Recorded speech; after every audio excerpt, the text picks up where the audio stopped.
ಬೇಕಾದಷ್ಟು ನಾನು ಪ್ರಚಾರ ತಗೊಳ್ಳಿಲ್ಲ.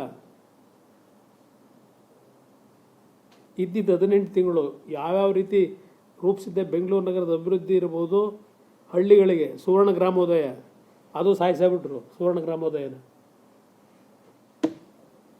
ಅದರಿಂದ ಇವತ್ತು ಸರ್ಕಾರಕ್ಕೆ ನಾನು ಮುಖ್ಯಮಂತ್ರಿಗಳಿಗೆ ಬರೀ ಏರಿಯಲ್ ಸರ್ವೆ ಮಾಡ್ಕೊಂಬಂದು ಕೇಂದ್ರ ಸರ್ಕಾರದ ಕಡೆ ಬಟ್ ತೋರಿಸೋದು ಇರಲಿ.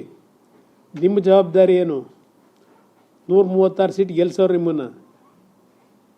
ಮೊನ್ನೆ 5 ಹೈದರಾಬಾದ್ ಕರ್ನಾಟಕದಲ್ಲಿ, ಕಲ್ಯಾಣ ಕರ್ನಾಟಕದಲ್ಲಿ ಪಾರ್ಲಿಮೆಂಟ್ ಸೀಟ್ ಗೆಲ್ಸವ್ರೆ.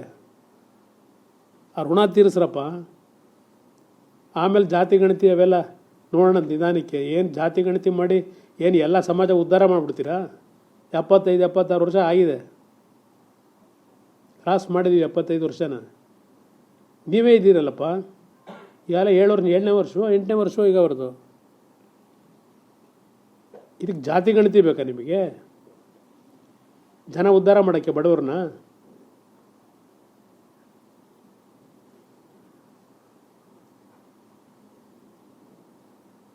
ಜಾತಿ ಗಣತಿ ಮಾಡಿಬಿಟ್ರೆ ಅದೇನೋ ಒಂದು ಎಲ್ಲ ದೊಡ್ಡ ಪರಿವರ್ತನೆ ತಂದುಬಿಡ್ತಾರೆ ಇವರು. ಏನು ದೊಡ್ಡ ಮಹಾನ್ ಗಣಾಧಾರಿಕೆ. ನಾನು 2006 ನಮ್ಮ ಹಿರಿಯ ಅಧಿಕಾರಿಗಳ ಸಭೆಯಲ್ಲಿ ಹೇಳಿದೆ,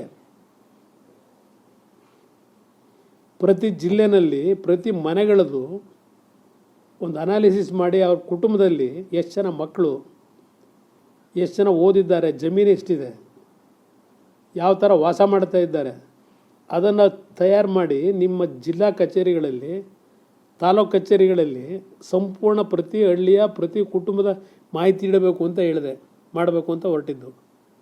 ನಿಮ್ಮ ಜಾತಿ ಗಣತಿ ಮಾಡಿದ ತಕ್ಷಣ ಇಲ್ಲಿ ಬರೀ ರಾಜಕೀಯದ ಒಂದು ನಿಮ್ಮ ತೆವಲುಗಳಿಗೆ ಸಂಘರ್ಷಕ್ಕೆ ಎಡೆ ಮಾಡಿಕೊಟ್ಟು ಜಾತಿ ನಡುವೆ